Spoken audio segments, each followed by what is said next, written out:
Top 13. Deadliest gunslingers in the history of Old West. Think the Wild West was just tumbleweeds and cowboy hats? Think again. From a sharpshooting dentist to a Bible-quoting outlaw, these were real people with stories stranger than fiction. Stick around as we uncover the untamed lives of the most dangerous and most fascinating gunslingers ever to ride across the dusty plains of the American frontier. Doc Holliday, the deadliest dentist of the Old West. Let's dive into one of the most legendary and misunderstood figures from the Old West. Doc Holliday. His name still echoes across the canyons and saloons of American folklore. But behind the myths and movie portrayals was a man far more complicated than just a quick draw and a mean stare. Doc Holliday wasn't born into the gunslinger life. In fact, he started as something entirely different. A dentist, that's right. Born John Henry Holliday, he earned his degree in dentistry and had a promising future ahead. But at just 15 years old, he was diagnosed with tuberculosis, a deadly disease back then with no cure and few options. With his health failing, he headed west, chasing drier air and new beginnings. What he found instead was violence, cards, and a place in history. Doc eventually crossed paths with Wyatt Earp and his brothers, and from there, history was written in gunpowder. In Tombstone, Arizona, he became one of the central figures in the legendary gunfight at the OK Corral. He wasn't just there, he was in the thick of it, wounded in the hip and still fighting. That fight, and his loyalty to Wyatt, cemented his place in frontier legend. But Holliday's journey west wasn't just about escaping illness. He had a reputation even before he left Georgia. A sharp tongue, a fierce temper, and a deadly aim. He was involved in countless shootouts, yet he often claimed self-defense. Doc didn't shoot recklessly. He aimed for hands, not hearts, when he could. He fought smart in a world where being slow meant being dead. He was also more than just a gun. At various points, Doc owned a saloon, a dental office, and even a silver mine. He was intelligent, well-read, and connected. So much so that Colorado's Governor Frederick Walker Pitkin refused to extradite him to Arizona for murder charges. In the end, Doc died young, just 36 years old, penniless and sick in Colorado. But his legend lives on, tangled in fact and folklore. And no, he didn't kill Johnny Ringo. That tale, like so many, is just one more shadow in a very complicated legacy. Johnny Ringo, the Shakespearean outlaw. Let's talk about a man who still casts a long, mysterious shadow over the Wild West. Johnny Ringo. His name rolls off the tongue like a warning. Some called him a killer, others called him a poet. One thing's for sure, Johnny Ringo wasn't your average outlaw. Born in the mid-1800s, Johnny's early years were marked by tragedy. In 1854, while his family traveled the brutal California Trail, his father died in a gruesome accident. Ringo was just 14. That kind of trauma doesn't just fade, it shapes a person. And for Johnny, it may have been the moment the boy started becoming the gunslinger. For years, Ringo seemed to drift. He popped up in Texas around 1875, already skirting the law. Then he disappeared, only to re-emerge in places like New Mexico and Tombstone, Arizona. He was always moving, always searching. Maybe for trouble, maybe for meaning. Folks described him as quiet, brooding, even elegant at times. And believe it or not, he could quote Shakespeare. That's right. A man who could kill with his Colt also knew his Hamlet. A gunslinger with a library in his head. Tombstone, of course, is where his legend really took root. When he crossed paths with the Earp brothers and Doc Holliday, the tension was electric. Everyone expected a showdown between Ringo and Doc, a duel for the ages. But during the famous gunfight at the OK Corral, Ringo wasn't there. The big clash never happened. It's one of the great what-ifs of the Old West. And then came 1882. Ringo was found dead under a tree in the hills near Tombstone. Gunshot to the head, revolver nearby. Officials called it suicide, but not everyone bought that story. Some said Wyatt Earp did it. Others pointed fingers at Doc Holliday, despite him supposedly being out of town. Even now, folks argue about what really happened. So who was Johnny Ringo? A dangerous outlaw? A thinking man trapped in a violent world? Or a lost soul chasing something he couldn't name? Whatever the truth, his story ends with a question. And that's exactly how legends are born. Bass Reeves, the untouchable lawman of the Wild West. Born into slavery in 1838, Bass's early life was filled with hardship. He was owned by a man named George Reeves, and like so many others born into bondage, his future looked bleak. But Bass wasn't the type to stay chained. During the Civil War, he escaped to Indian Territory, finding refuge among the Creek and Seminole tribes.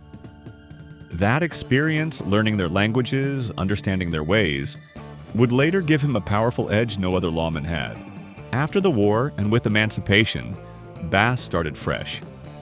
He settled in Arkansas, became a farmer, married Nellie Jenny, and raised 11 children. But it was the next chapter of his life that would turn him into a legend. In 1875, Judge Isaac Parker, the feared hanging judge of Fort Smith, chose Bass Reeves to become a deputy U.S. Marshal. That made him the first black deputy marshal west of the Mississippi River, a groundbreaking moment during a time when racism still ruled much of the country. But Bass didn't just hold the badge. He wore it with pride and used it to clean up one of the most lawless regions in America. Fluent in multiple native languages and a master of disguise, Bass could blend into any environment, tracking fugitives who thought they were untouchable.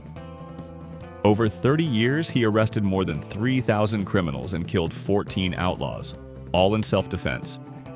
He was fair, fearless, and relentless. And here's the kicker. Bass couldn't read or write, but he had a photographic memory so sharp, he'd memorize entire warrants after hearing them once. He lived by a code of justice, so much so that when his own son was wanted for murder, Bass arrested him without hesitation.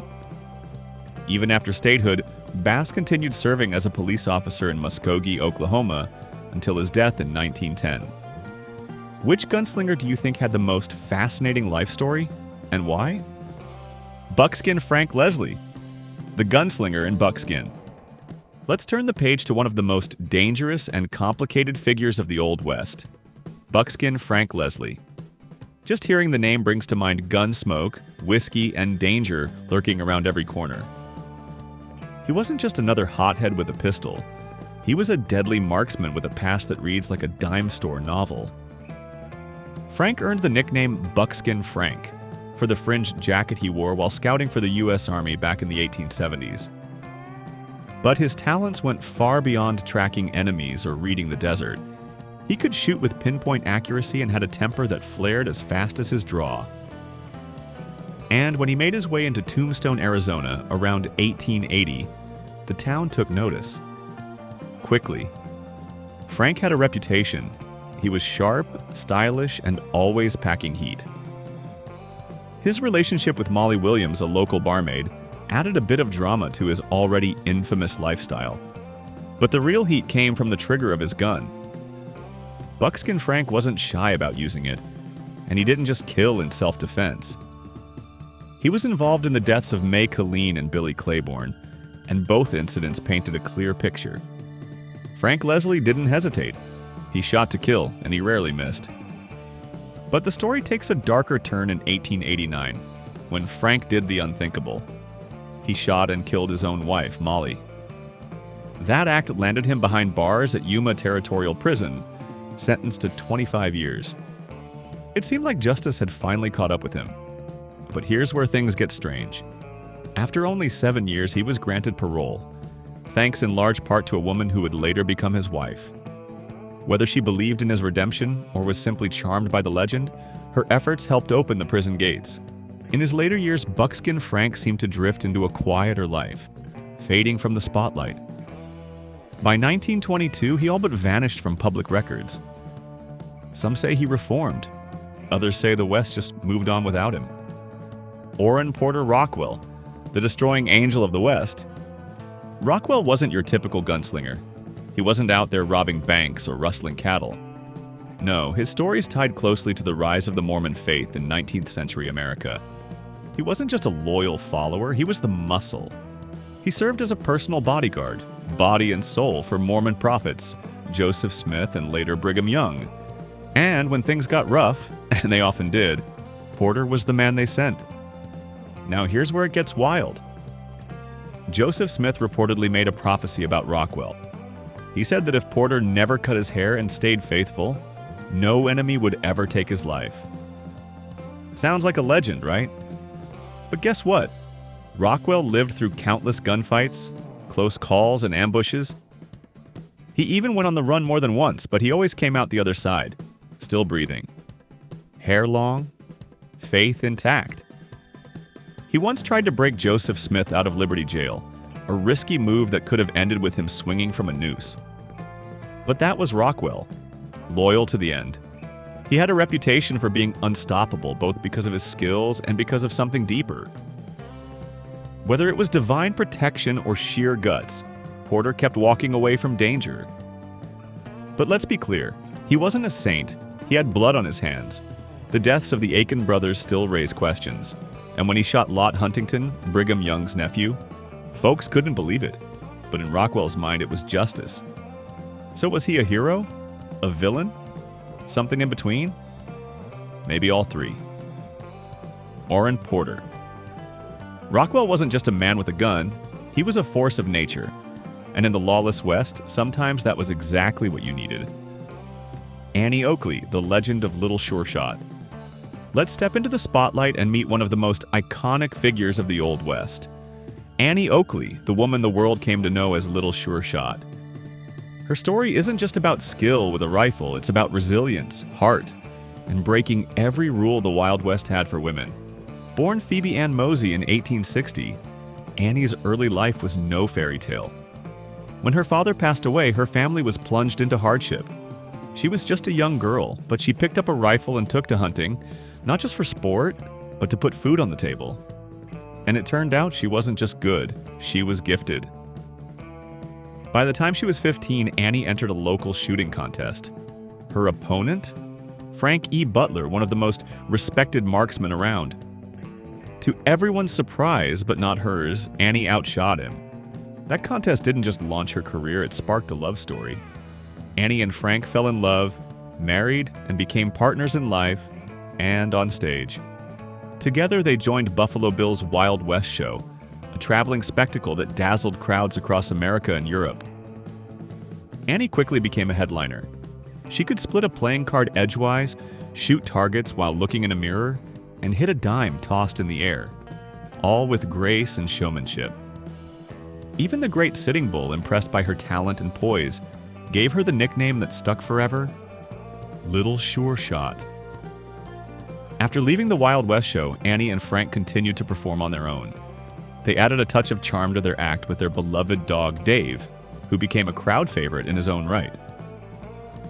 When World War I broke out, Annie offered her skills to train women sharpshooters for the U.S. military, proving once again she was always ahead of her time. Sadly, in her later years, a car accident impacted her health.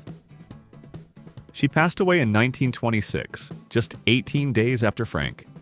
Even in death, they were inseparable. Thank you for watching. To continue with more content, comment 1 to let us know you're still following. Bill Longley, the hateful gunman of the post-Civil War South. Let's take a hard look at one of the darkest, most violent figures of the Old West, Bill Longley. While many gunslingers became legends for their skill or charisma, Longley is remembered for something much more sinister: hate-fueled violence. Born in Texas in 1851, Longley's path into lawlessness started young. By the time he was just 16, he had already killed a man. That alone might earn attention in the rough-and-tumble world of the frontier. But for Longley, it was only the beginning of a brutal legacy. He grew up in the bitter aftermath of the Civil War, a time when the South was reeling from defeat and the world around him was changing fast. Longley didn't just resist that change, he hated it. Reconstruction, the period meant to rebuild the South and bring equality to newly freed slaves, enraged him. He saw Yankees, carpetbaggers, and Union sympathizers as enemies, and he hunted them down. But his violence didn't stop there. Longley actively terrorized African Americans, attacking freed slaves and asserting a racist, cruel dominance in a time of chaos and transition. He wasn't a misunderstood outlaw. He was a cold-blooded killer, and even in lawless territory, he stood out for how vicious and targeted his actions were. He once came within a hair of being lynched for horse theft, a crime serious enough to unite even outlaws and townsfolk against him. But somehow he slipped away and returned to his bloody ways. His crimes eventually caught up with him, and he was captured, tried, and sentenced to hang. But even his execution became the stuff of grim legend.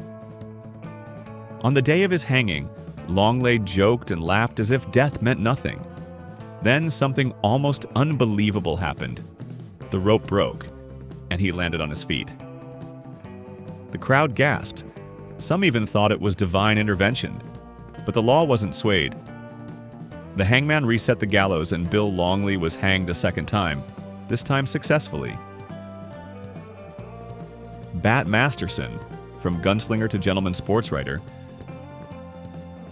gunslinger, lawman, gambler, and later a sportswriter in New York City. Yeah, you heard that right. His story is one of grit, guns, and an unexpected final chapter that no one saw coming.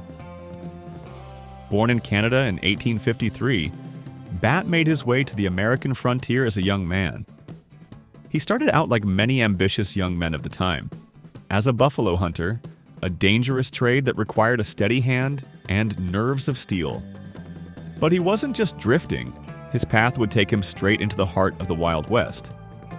In 1874, Bat found himself in the thick of the Battle of Adobe Walls in Texas, one of the defining skirmishes between buffalo hunters and Native American warriors.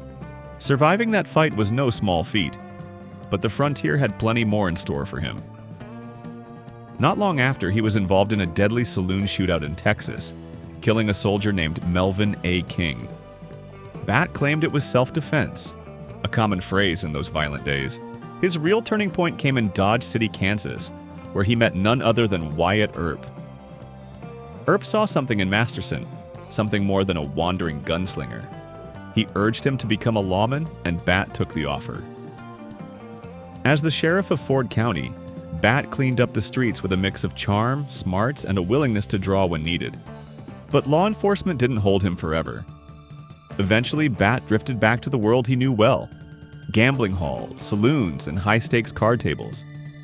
He traveled from boomtown to boomtown, a known figure wherever the whiskey flowed and tempers flared. Then came the surprise twist: New York City. In his later years, Bat swapped his revolver for a pen, becoming a sportswriter covering boxing and rubbing shoulders with athletes and journalists. He found a new kind of fame far from the frontier. The Sundance Kid, fast draw, faster escape. He wasn't just some hired gun or petty criminal. He was one of the sharpest shooters and slickest escape artists in Wild West history. Born in 1867, Sundance left home at just 15 years old, chasing opportunity, or maybe just running from boredom. He didn't come from a broken home or a background soaked in crime, but something in him craved the wide-open frontier and the thrill that came with it. By 1887, his life took a hard turn. He was arrested for horse theft and illegal possession of a firearm, a double charge that landed him in jail and earned him the now famous nickname, Sundance Kid. That was the official start of his outlaw career, and he never looked back. Before long, Sundance found his place among the most infamous gang of the era, Butch Cassidy's Wild Bunch. These weren't just reckless bandits. They were organized, calculated, and daring. With Sundance's speed on the draw and unmatched marksmanship, they robbed banks and trains with clockwork precision. Their hideout? A remote spot in Wyoming called Hole in the Wall, a naturally fortified outlaw haven where lawmen feared to tread. From there, they could lay low, plan their next hit, and disappear into the wilderness like ghosts. But by 1901, the heat was closing in. The law was catching up, and the Wild Bunch was on borrowed time. That's when Sundance, Butch Cassidy, and Sundance's mysterious companion, Etta Place, packed up and headed south, to Argentina. But their outlaw spirit didn't retire. They picked up right where they left off, robbing banks and dodging capture with their usual finesse. And then, the trail goes cold.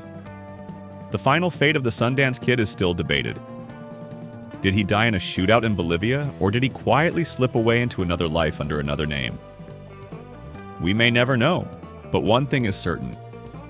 The Sundance Kid was the real deal. Fast, fearless, and forever part of the Wild West's most legendary outlaw legacy.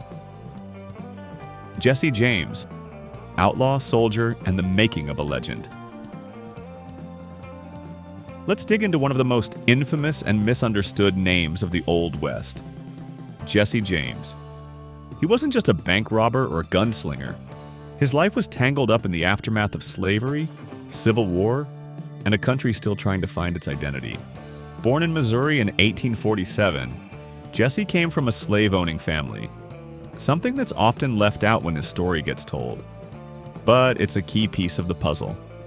That upbringing shaped his worldview, especially when the Civil War exploded across the South. As a teenager, Jesse joined a brutal Confederate guerrilla group led by Bloody Bill Anderson, a name that wasn't just for show. These weren't traditional soldiers, they were bushwhackers, known for savage ambushes and ruthless killings. Jesse took part in some of the war's darkest moments, including the Centralia Massacre, where unarmed Union soldiers were slaughtered. That bloodshed left a permanent mark, and it followed him into peacetime. After the war, Jesse didn't return to farming. He and his brother Frank stuck together and formed one of the most notorious outlaw teams in American history. They robbed banks, trains, and stagecoaches, not out of desperation, but with purpose and precision. These were high-stakes heists, often violent, and they made headlines across the country. But Jesse was more than just a trigger-happy criminal. He was a master of public image. He styled himself as a Robin Hood, a hero of the poor, fighting back against the rich and corrupt. And the public, weary from war and suspicious of big institutions, bought into it. That myth helped shield him from the law. For a while. Then came Northfield, Minnesota. A botched robbery. Several gang members dead. Jesse and Frank barely escaped. It was a major blow, but not the end. Jesse returned to crime in 1879, but his gang was falling apart and the walls were closing in. In 1882, his story ended not in a blaze of glory, but with a coward's bullet. He was shot in the back by Robert Ford, a member of his own gang, betrayed by someone he trusted. Jesse James became a legend, but behind the legend was a man shaped by war, soaked in violence, and undone by betrayal. What other Wild West legends would you like us to cover in future episodes? Billy the Kid, the outlaw who died young but never faded. Let's talk about one of the most famous names in Old West history, Billy the Kid. His real name? Henry McCarty, though he also went by William H. Bonney. But it's the nickname that stuck, and with it, a legend that's outlived the man by well over a century. Born around 1859 in New York City, Billy didn't grow up in the dusty deserts or cattle towns of the West. He was a city kid, born into hardship. His family moved around often, from New York to Kansas, then Colorado, and eventually settling in New Mexico. After his father's death, things fell apart fast. Poverty and instability opened the door to a life of crime. By his early teens, Billy had fallen in with the wrong crowd. He started out small, stealing food, clothes, maybe a horse or two, but things escalated. He drifted through the Southwest and northern Mexico, running with outlaw gangs and getting into violent trouble again and again. Now, Billy claimed he killed 21 men, one for each year of his life. But historians think the real number is much lower, probably fewer than 10. Still, in a time when pulling the trigger was easier than trusting the law, that's more than enough to make a name for yourself. His life of crime finally caught up with him in 1880, when Sheriff Pat Garrett, a man who had once known Billy personally, tracked him down and captured him. In April 1881, Billy was tried and sentenced to hang for murder. But Billy had other plans. On April 28th, he escaped jail, killing 2 deputies in the process. It was bold, bloody, and pure Billy the Kid. He was back on the run, but not for long. Just a few months later, on the night of July 14th, 1881, Garrett ambushed Billy at Pete Maxwell's ranch. One shot ended it all. Billy the Kid didn't live long. He died at 21. But in those short years, he carved out a legacy that still fascinates the world. He was reckless, charming, violent, and unforgettable. A true symbol of the wild, unpredictable West. John Wesley Hardin, the deadliest gunman in Texas history. When you talk about the most violent men of the Old West, one name always rises to the top: John Wesley Hardin. Feared across Texas, Hardin was more than just a gunslinger. He was a storm of rage, revenge, and raw talent with a revolver. Born in Bonham, Texas in 1853, Hardin came of age during Reconstruction, a time of political unrest and racial tension that left scars across the South. That chaos shaped him. At just 15 years old, he killed his first man, an ex-slave. It was a shocking act that marked the beginning of a life soaked in blood and violence. From there, Hardin's path was one of duels, gambling, shootouts, and a deep hatred for lawmen. He claimed to have killed between 27 and 42 men, though historians believe the real number is likely much lower. Still, even a fraction of that count makes him one of the deadliest men to ever walk the frontier. Hardin was infamous for his lightning-fast draw. He didn't just rely on luck, he trained constantly, staying sharp, staying deadly. His reputation spread like wildfire. Townsfolk feared him. Sheriffs kept their distance. And anyone foolish enough to cross him often ended up buried 6 feet under. But in 1877, his run finally ended. He was captured by Texas Rangers and sentenced to 25 years in prison for murder. You'd think that would be the end of the story, but not for Hardin. Behind bars, he reinvented himself. He studied law, grew a beard of respectability, and even wrote an autobiography, painting himself as a misunderstood anti-hero of the West. In 1894, he walked out of prison a free man. For a brief moment, it seemed like he might leave the violence behind. But old habits and old enemies die hard. In 1895, during a heated feud, he was shot in the back of the head by John Selman in an El Paso saloon. Just like that, his story ended not with a duel, but a betrayal. John Wesley Hardin lived fast, killed often, and died suddenly. A true outlaw whose legend still haunts the dusty trails of the American West. Wyatt Earp, the lawman who tamed the West. Born in Monmouth, Illinois in 1848, Wyatt grew up far from the gunfights and gambling halls that would define his later years. He was a restless soul, always looking for something more. Over the years, he worked as a teamster, buffalo hunter, saloon keeper, and gambler. Every one of those jobs toughened him, preparing him for the lawless frontier towns he'd eventually help control. His lawman career kicked off in Lamar, Missouri, where he served as a constable. But it was when he moved to Wichita and Dodge City, Kansas, that he really made a name for himself. Dodge City was no place for the faint of heart, full of cowboys, outlaws, and saloon troublemakers. But Earp, he thrived.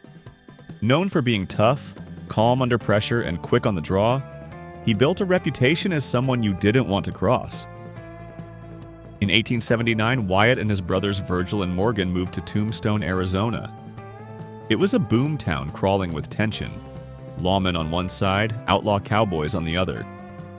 Wyatt became a deputy U.S. Marshal, and everything came to a head on October 26, 1881, at the gunfight at the OK Corral.